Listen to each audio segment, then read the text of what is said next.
En el año 793, una crónica anglosajona cuenta: en este año se han visto presagios terribles sobre Northumbria, que han asustado en gran medida al pueblo.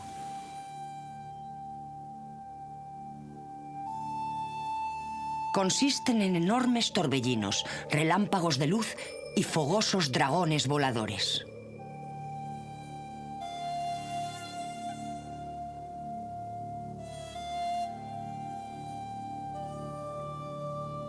Y el 8 de junio, los estragos de los bárbaros han destrozado miserablemente la iglesia de Dios en Lindisfarne, saqueándola y masacrando a la gente. La era vikinga había irrumpido en la historia.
Civilizaciones antiguas.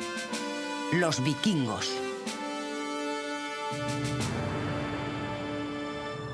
La imagen que tenemos de los vikingos es la de una manada de lobos sangrientos, no muy diferentes a los actuales ángeles del infierno, aterrorizando a gente inocente y pacífica, especialmente a los clérigos.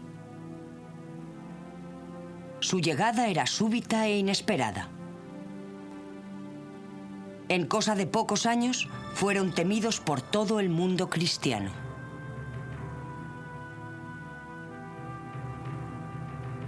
No pasó mucho tiempo antes de que los nombres de sus lugares de procedencia, daneses, escandinavos, noruegos o norteños, se convirtieran en simples sinónimos de la palabra pirata.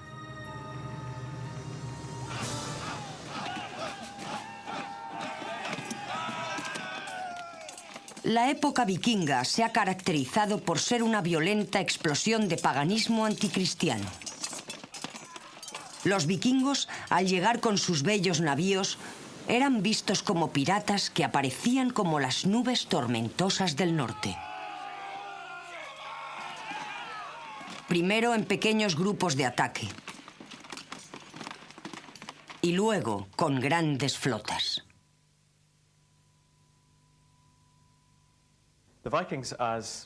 Los vikingos, tal y como los conocemos, venían de una zona de la Europa del Norte, Escandinavia, conocida como Noruega, Suecia y Jutlandia, que es la parte septentrional de Dinamarca. Aunque recibían diversos nombres, eran conocidos colectivamente como vikingos. En el año 789, Botheherd, juez del rey Brythig de Essex, se apresuró a ir con un pequeño grupo de compañeros a Portland, en la costa sur de Inglaterra. Investigaba 3 barcos sospechosos que se suponía eran mercantes. Lamentablemente para él no lo eran, y Botheherd se convirtió en la primera víctima de los vikingos.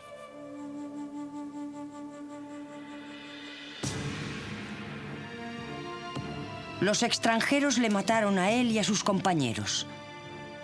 Y como señala la crónica anglosajona, estos fueron los primeros barcos de daneses que llegaron a la tierra de los ingleses.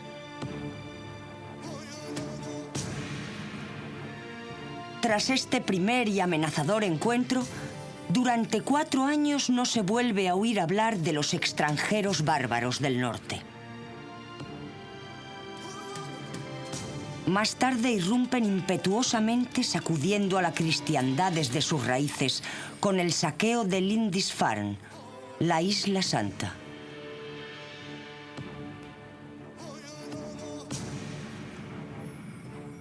A partir de ese momento y durante los siguientes 300 años, no cesaron de aparecer en la historia.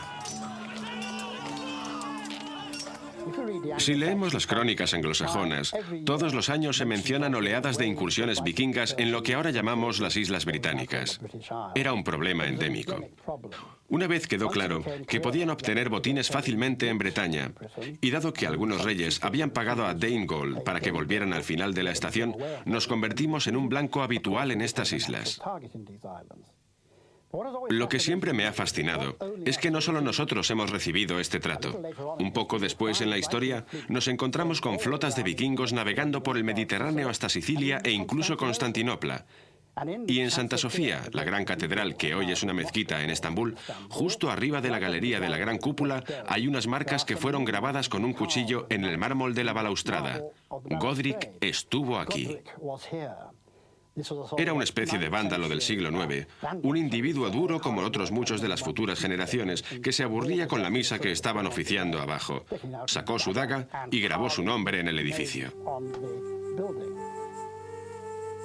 Este fue el principio del periodo conocido como la Era Vikinga. Navegando hacia el sur, los vikingos se establecieron en las islas Orkney y en Shetland. Colonizaron Escocia e Irlanda. Invadieron media Inglaterra, siendo detenidos por el único rey al que los ingleses han llamado Magnífico, Alfredo de Essex. Atacaron y poblaron Francia hasta llegar a Loire. Tomaron Lisboa, Cádiz y Sevilla. Se desplazaron hacia el este y saquearon Pisa. Algunos vikingos llegaron hasta Sicilia y se establecieron allí. Los Rus, o vikingos suecos, remontaron el río Volkhov hasta Novgorod. Desde allí algunos fueron por tierra, llevando sus barcos sobre rodillos de pino hasta el nacimiento del Dnieper. Desde allí hasta Kiev, el Mar Negro y Constantinopla, donde la guardia personal del emperador estaba constituida básicamente por vikingos. Otros fueron desde Novgorod hasta el Volga y navegaron hacia el sur hasta el Mar Caspio y Bagdad. Novgorod y Kiev, ambos reinos vikingos, se encontraban en una de las rutas de comercio más ricas del mundo. Los Rus dejaron un perdurable legado con su nombre, del cual se deriva Rusia. Navegando hacia el oeste, los vikingos colonizaron Islandia y Groenlandia, en donde Eric el Rojo fundó una colonia en Brattahlid. Desde allí siguieron navegando hacia el oeste hasta Vinlandia, una parte de Terranova, y hasta lo que hoy es Nueva Inglaterra en los Estados Unidos. Esto fue hacia el año 1000, 5 siglos antes de que Colón descubriera América. Los vikingos llegaron a Norteamérica sobre el año 1000. Y Leif el Afortunado, más conocido como Leif Erikson, fundó una colonia llamada Vinlandia, en lo que hoy es Terranova.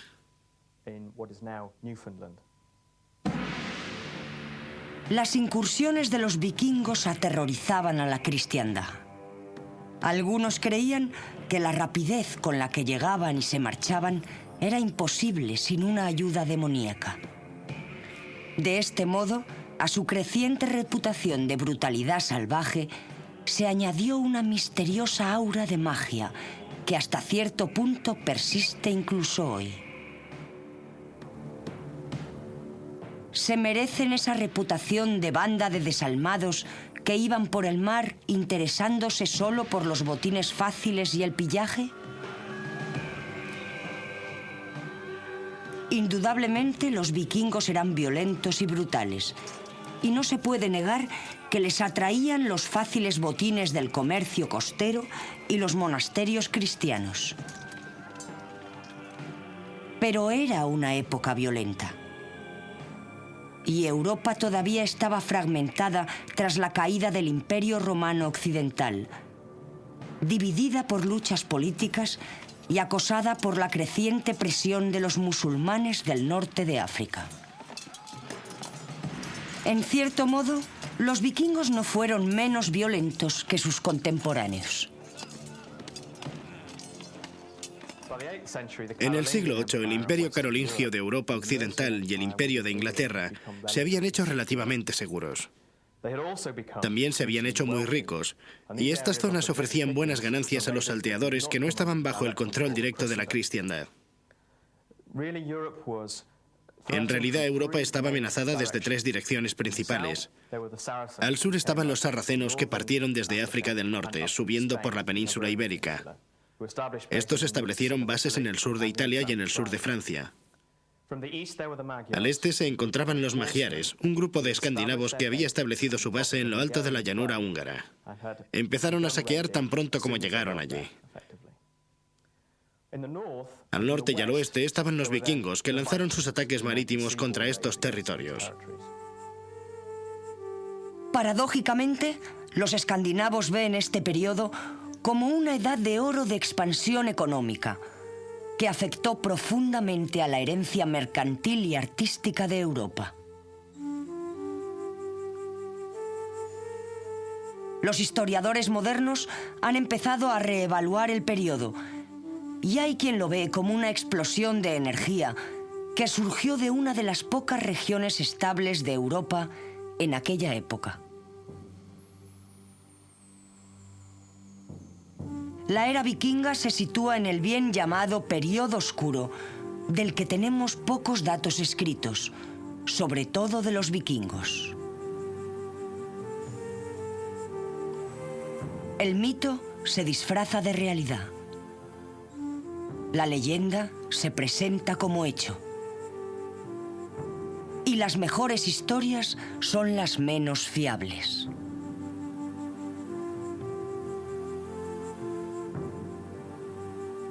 Era la Iglesia la que tenía prácticamente el monopolio de las letras en aquella época. La crónica anglosajona, por ejemplo, fue escrita al menos 100 años después de que sucedieran los hechos a los que se refería, por monjes pertenecientes a una Iglesia poderosa e implacable, dispuesta a utilizar la brutalidad y la falsedad cuando sus intereses se veían amenazados. Estos no son datos objetivos, sino documentos políticos y religiosos pensados para condenar a aquellos a los que ataca. Los vikingos, adoradores de dioses no cristianos, eran una amenaza para su religión. Y la Iglesia cristiana nunca fue capaz de tomarse a la ligera tal situación.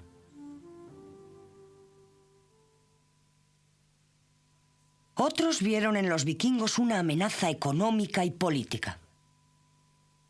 Los comerciantes se habían visto obligados a utilizar rutas costeras, las mismas rutas que utilizaban los vikingos en sus viajes. Las incursiones vikingas amenazaban la supervivencia de este comercio costero, y la inestabilidad de poder en Europa significaba que Escandinavia podría muy bien ganar control sobre el alma del Sacro Imperio Romano.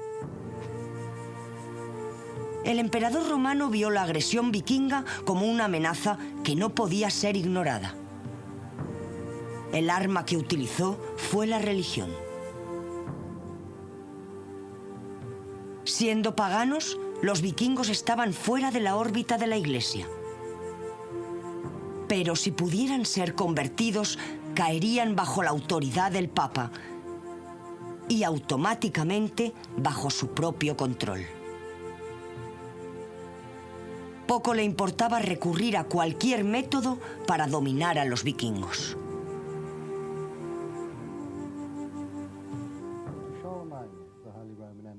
Para el Santo Emperador Romano, los vikingos suponían dos amenazas distintas, ambas muy serias. En primer lugar, suponían una amenaza económica. Dado que interceptaban las rutas comerciales por las cuales el Santo Emperador Romano mantenía el contacto y el comercio con otros pueblos, su violencia en esas rutas comerciales suponía una amenaza de grave interrupción económica del imperio y de la cristiandad, tal y como estaba establecida en aquella época. Pero los vikingos suponían una amenaza de otro tipo, la cual no era menos importante para el emperador. Quizá era más importante que la amenaza económica, y esa era la religión. Los vikingos eran paganos, no adoraban al Dios cristiano, y debido a ello, su sola existencia era una amenaza para el Santo Imperio Romano. Esto tuvo dos aspectos diferentes. Uno era la amenaza para la doctrina de la cristiandad, pero mucho más importante fue la amenaza para el poder político del emperador. Al ser paganos, estaban fuera de la autoridad de Roma y, por tanto, esencialmente, estaban fuera de su propia autoridad. El emperador pronto decidió que una manera de contrarrestar la amenaza vikinga no era necesariamente con un conflicto directo, sino convirtiéndolos. Fue a instigación suya que los misioneros cristianos empezaron su trabajo en las zonas vikingas.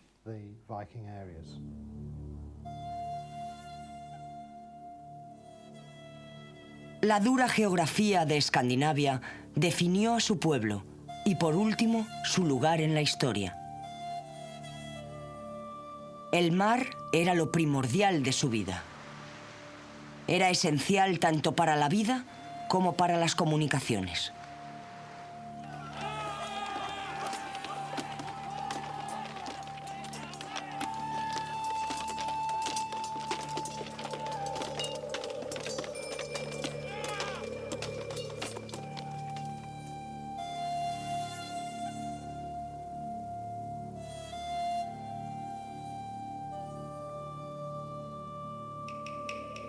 Tanto en Escandinavia como allí donde se establecían, la sociedad vikinga se basaba en una estructura social con tres estratos: los jarls, también llamados condes o guerreros; los carls o campesinos; y los thralls o siervos.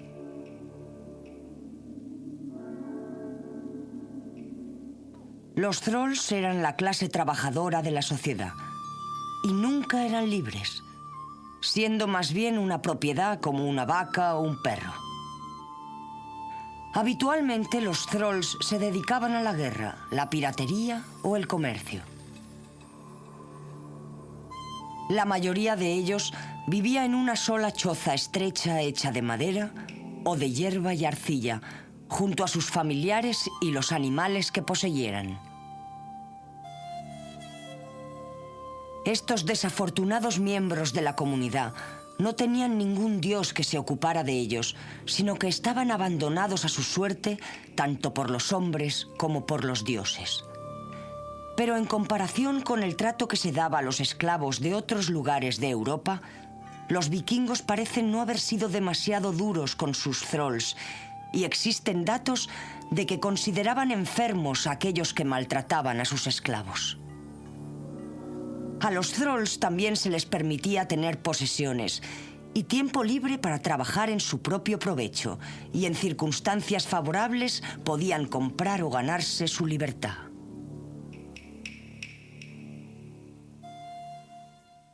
La mayoría de los vikingos eran carls.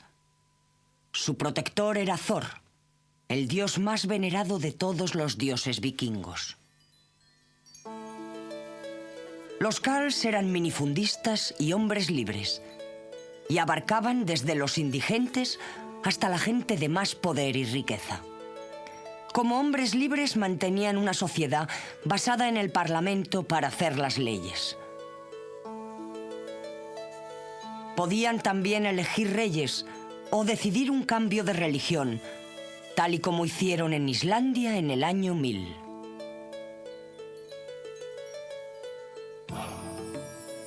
Los carls vivían en 2 o más casas. Consistían en un par de construcciones largas paralelas, a veces ampliadas con 1 o 2 establos, que componían un complejo de 3 o 4 edificaciones con un patio en medio. En los asentamientos vikingos de las islas del Atlántico, las casas se construían de piedra seca o con una mezcla de hierba y piedra. A veces incluso se construían solo de hierba.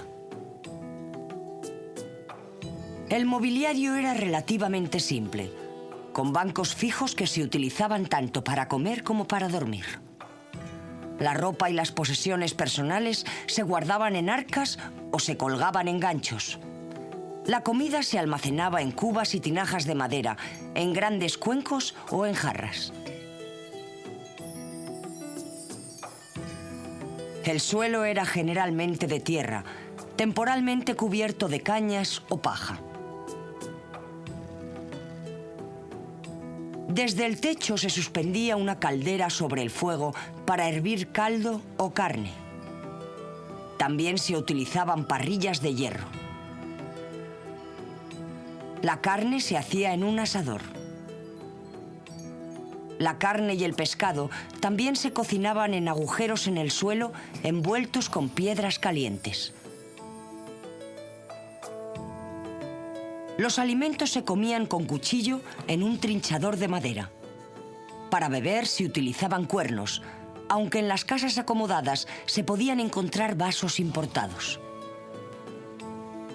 La dieta básica de los Jarls era bastante variada e incluía pan integral de centeno, gachas de avena y cebada, pescado, especialmente arenques, carne de cordero, cabra, buey, ternera y cerdo,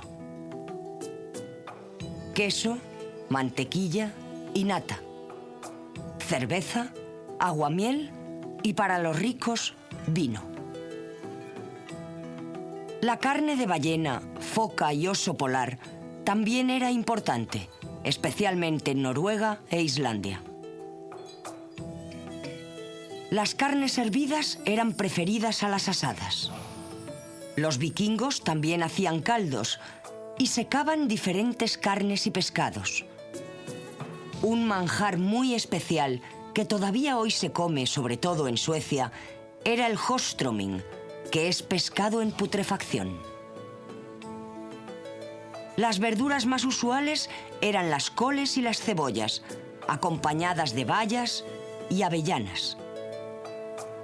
La miel se utilizaba extensamente, principalmente como base para el aguamiel. En las zonas alejadas del mar, pero con abundantes bosques, muchos alimentos se obtenían de la caza de la abundante fauna salvaje: alces, ciervos, jabalís y osos. También les gustaban las liebres, gansos y gallinas, y en el norte los renos y los bisontes. Los jarls o guerreros, cuyo dios era Odín, formaban la aristocracia. Eran gente acaudalada, con poder y posición social, que a menudo reivindicaban su origen divino.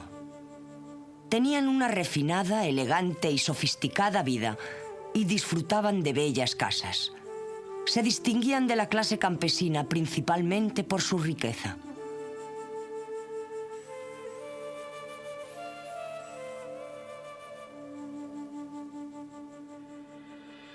Esto se hacía patente por la cantidad de seguidores, joyas, barcos y propiedades. Los vikingos elegían a sus líderes por su valor, destreza y nobleza de nacimiento. Y si estos reivindicaban su origen divino, cualquier hombre podía convertirse en su principal rival. En la época vikinga más antigua no había monarquía y la institución solo llegó a cobrar importancia a medida que ciertos individuos ganaron poder y riqueza, pero no llegó a ser hereditaria hasta mucho después. Islandia, sin embargo, se mantuvo firme y rechazó completamente la monarquía. Fue una república desde el principio, gobernada por un sindicato de caciques. La aristocracia la componían padres de familia, que normalmente pasaban los largos inviernos en casa. Sin duda alguna, las grandes descripciones de los festines de Valhalla reflejan en gran medida lo que tuvo lugar en las casas de la aristocracia. Y fueron estos mismos hombres los que reunieron tripulaciones para la exploración, el comercio o la piratería.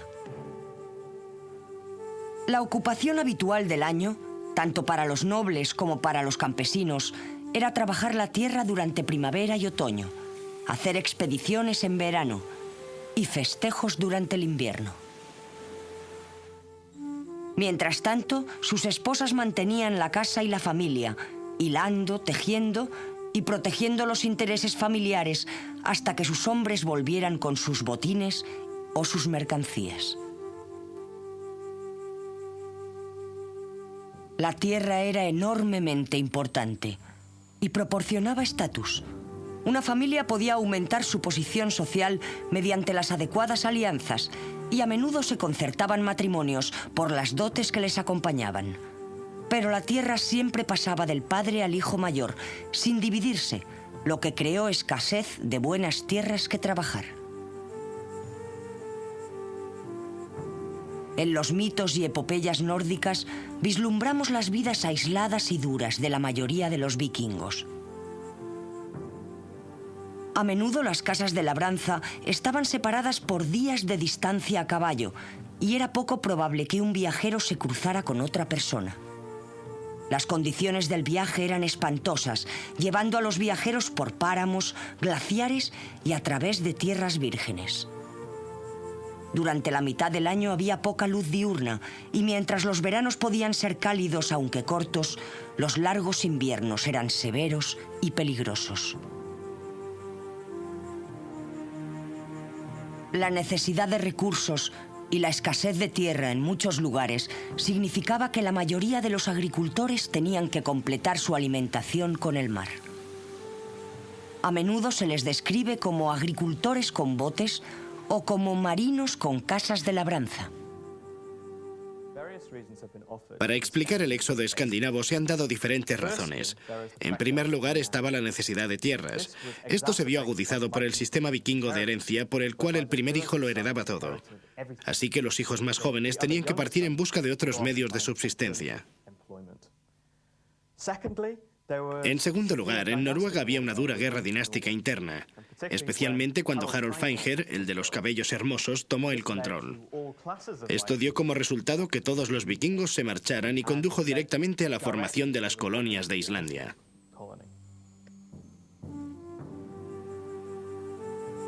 El aislamiento tendió a fortalecer la unidad familiar.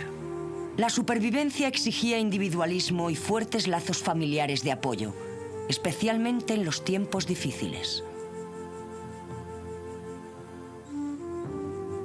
Dentro de la familia había una relación muy especial. Un tío materno era ante todo responsable del bienestar de su sobrino. Eran las mujeres las que proporcionaban la comida y el vestido a su familia. Y tanto dentro de ella como ante los ojos de la ley, los hombres y las mujeres tenían el mismo estatus y los mismos derechos. La mujer fue también una figura importante para el chamanismo. Estas personas eran capaces de entrar en trance y comunicarse con los espíritus para obtener conocimientos ocultos y que respondieran a cuestiones prácticas tales como la riqueza de la comunidad o perspectivas de matrimonio.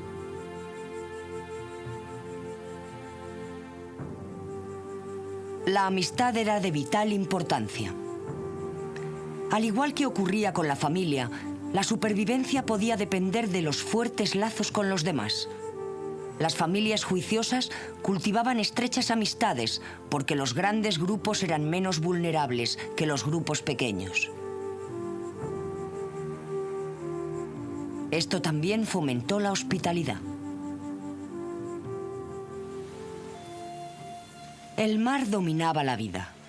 Los escandinavos pronto aprendieron a construir buenas embarcaciones. De esta habilidad surgió su símbolo de distinción, el barco vikingo. Estas embarcaciones, con sus largos y esbeltos cascos y sus proas elegantemente curvadas con su cabeza de dragón, eran un arma temible que causaba terror a sus enemigos. Los vikingos habían conseguido un barco fiable que podía navegar en aguas poco profundas y que no necesitaba un puerto para fondear. Su construcción les permitía utilizar cualquier playa como puerto y maniobrar en aguas no aptas para la mayoría de los demás navíos europeos de la época. No es de extrañar que sus víctimas cayeran en sus manos totalmente desprevenidas, ya que no solo atacaban islas o asentamientos costeros. Podían navegar río arriba para dirigirse a ciudades ricas y monasterios. Navegaron por el Támesis, el Shannon, el Loire y el Rin. Es más, estos bólidos del mar no solo les permitieron atacar sin previo aviso, sino que eran lo suficientemente manejables como para permitir una rápida huida en caso de que fuera necesario. El barco vikingo era el modelo de arquitectura naval más desarrollado de la época. Son trabajos preciosos, con diseños especializados y capaces de recorrer grandes distancias. A veces sus flotas poseían cientos de ellos.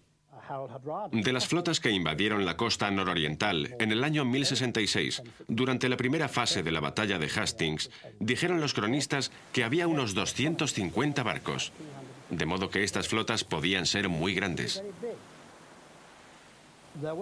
Tuvieron lugar una o dos grandes batallas navales en este periodo, especialmente cuando el rey Alfredo de Winchester y Essex empezó a formar una flota que era capaz de encontrarse con los vikingos en alta mar, y sabemos que ganó uno o dos combates muy duros contra ellos. Pero en lo que a los vikingos se refiere, sus barcos tenían tres propósitos. En primer lugar, llevarles al lugar que iban a atacar. En segundo lugar, aterrorizar a la población con sus famosas proas que llevaban cabezas de dragón. Esto era algo psicológico más que nada, debido al terror que podían causar. Y en tercer lugar, llevarse el botín una vez realizada la incursión. Pero era el viaje el que predominaba. En mi opinión, los primeros que tuvieron esta urgencia de explorar, de sobrepasar los horizontes conocidos por el hombre, fueron los vikingos de aquella época. A pesar de sus notables viajes, los vikingos preferían quedarse cerca de la costa. Los alimentos tenían que cocinarse en tierra. En el mar, la tripulación subsistía a base de carne o pescado seco. Había poco espacio cubierto a bordo y dormían en sacos confeccionados con cuero. Cuando era posible, preferían acampar en tierra y pasar la noche en el relativo lujo de una tienda de campaña. La navegación en mar abierto era muy arriesgada, pero la mayoría de los timoneles vikingos tenían suficientes conocimientos de astronomía como para poder navegar a lo largo de una latitud. Mantenían el rumbo observando la posición del sol al mediodía y de este modo calculaban la latitud comparándola con otros lugares conocidos. Los vikingos eran agricultores, comerciantes y marinos, así como aventureros, filibusteros y piratas.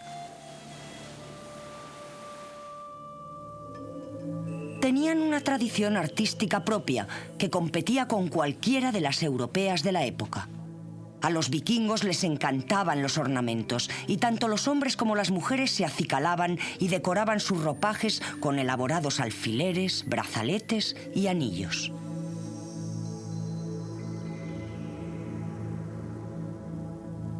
Su arte refleja su carácter y está empapado de vitalidad y vigor.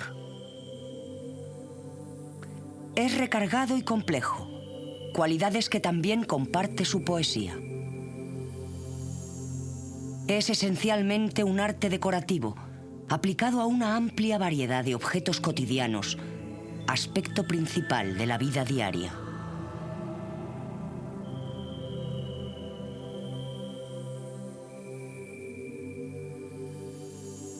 dominan las formas estilizadas de animales, desde representaciones muy naturalistas a complejas formas abstractas.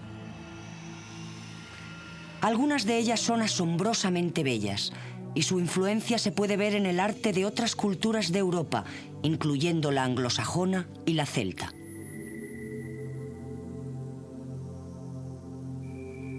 Cualquier cosa podía adornarse, y los objetos decorados con filigrana de oro y su típica granulación nos muestran la destreza que tenían algunos de estos artesanos nórdicos. El arte vikingo es una de las formas de arte más inconfundibles del mundo. Es vibrante, es rico, es energético, es emocionante. Podríamos decir también, en algunos casos, que es ostentoso. Y los vikingos, conocidos por su austera actitud ante la vida, su austera religión, parecen verter todas sus energías positivas en el arte. Y parte de él es realmente notable. Los vikingos decoraban absolutamente todo. Cualquier cosa que tuviera superficie podía ser decorada. Vestidos, barcos, mesas, alacenas, absolutamente todo. Y todavía quedan algunos ejemplos increíblemente bellos del arte vikingo en los muros de las iglesias, por ejemplo. Y tallas muy bellas.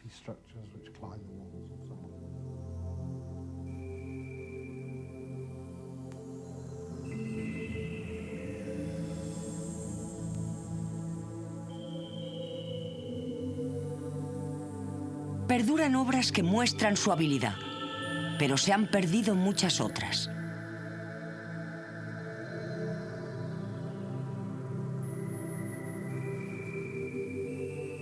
En su arte y su decoración, los vikingos nos revelan un lado ostentoso, incluso deslumbrante de su naturaleza, que está algo reñido con su reputación.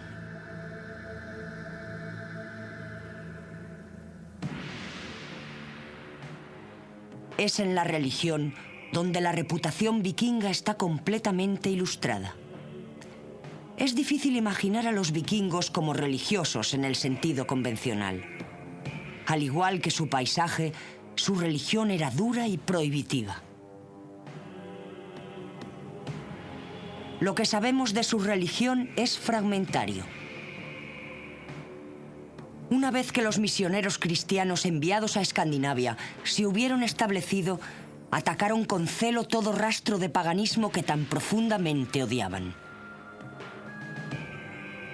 Sin embargo, los nombres de los principales dioses nórdicos siguieron vivos, conmemorados en los días de la semana que estaban dedicados a ellos: martes, miércoles, jueves y viernes, y en nombres de lugares como Wensfield. Se nos habla de una religión poco organizada, sin sacerdocio ni teología desarrollada. Inexorablemente fatalista, predice un juicio final, incluso para los dioses. A diferencia de los mitos cristianos, el bien no triunfaba inevitablemente, sino que tiene que encontrarse con su juicio final. No es difícil ver en esto un reflejo del carácter de los vikingos, hombres de valentía temeraria y ferocidad invencible, más interesados en la muerte y la fama que en el triunfo. Su mitología está basada en un respeto inequívoco por la violencia, casi como un fin en sí mismo. Es difícil comprender cómo una religión así pudo desarrollarse en las espesuras frías y severas del norte, en donde el éxito se medía no por el triunfo sobre los elementos, los cuales indudablemente ganaban al final, sino por el talento para enfrentarse valientemente a la luz del juicio final. No obstante, había un consuelo para los creyentes.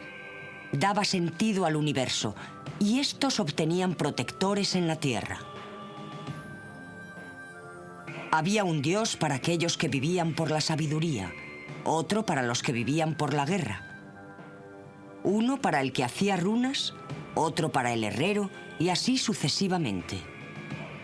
Los dioses eran tan generosos que cada creyente devoto, fuera quien fuera su dios, podía estar seguro de tener total protección en todo aquello que hiciera en su vida.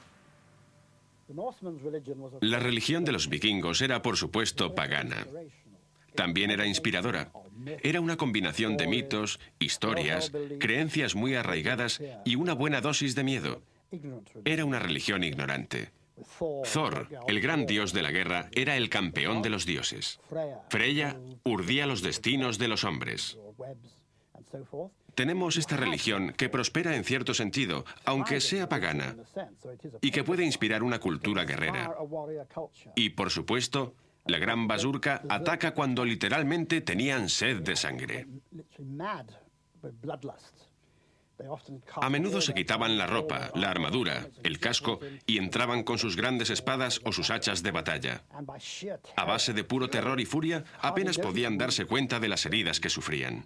Y eso es lo que les hacía tan diferentes, pues creían, al igual que los japoneses en la Segunda Guerra Mundial, que el guerrero que moría en combate iba directamente al cielo o Valhalla, en donde había un festejo interminable en presencia de los dioses para los guerreros valientes que habían aportado su contribución allí abajo.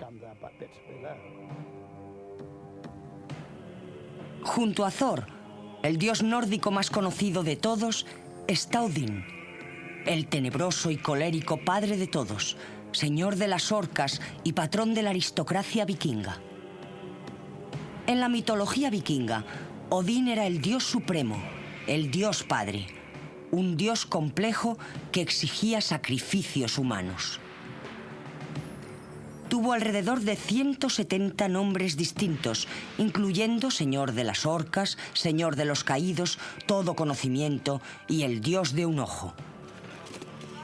Era el Dios de la batalla, de la victoria, de la astucia y de la muerte.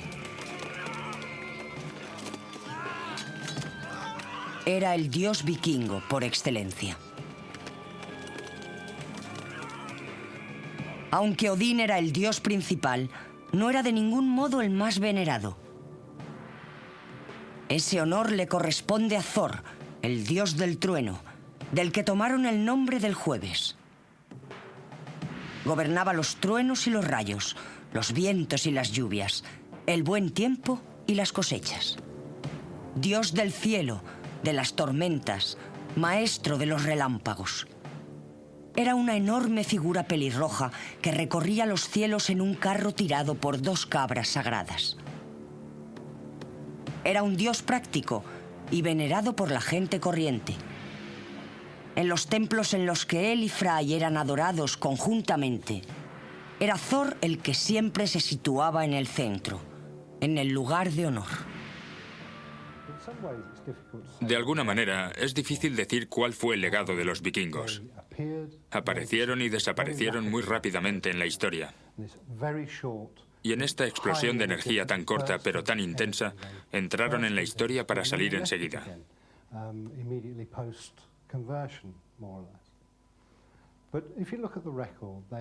Si miramos todo lo que dejaron tras de sí, un arte vibrante, una literatura vibrante, ambos de los cuales tuvieron influencias mucho más allá de sus fronteras, ciertamente podría decirse que el arte vikingo sigue teniendo su influencia en las artes gráficas modernas europeas. Si miramos a nuestro alrededor, seguiremos viendo la influencia de las formas animales vikingas. De modo que sigue ahí.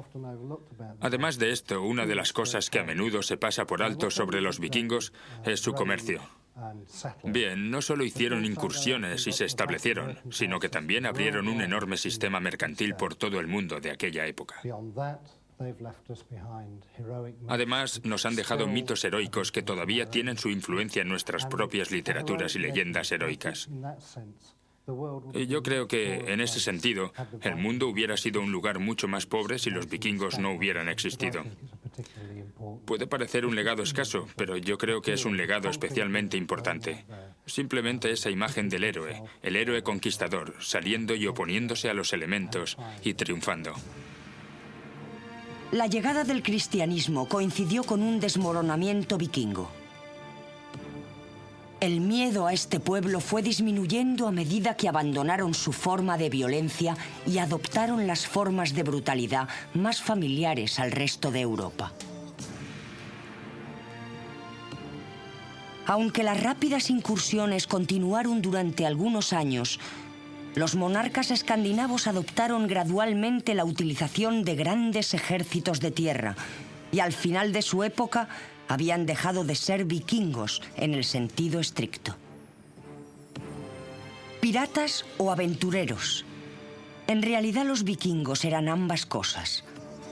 Extendieron las fronteras del mundo conocido hacia el norte y el oeste y establecieron comunicaciones entre grandes distancias.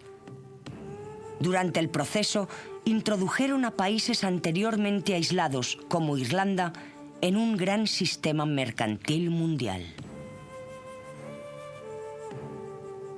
Crearon nuevas formas de justicia y administración, incluyendo el sistema del jurado.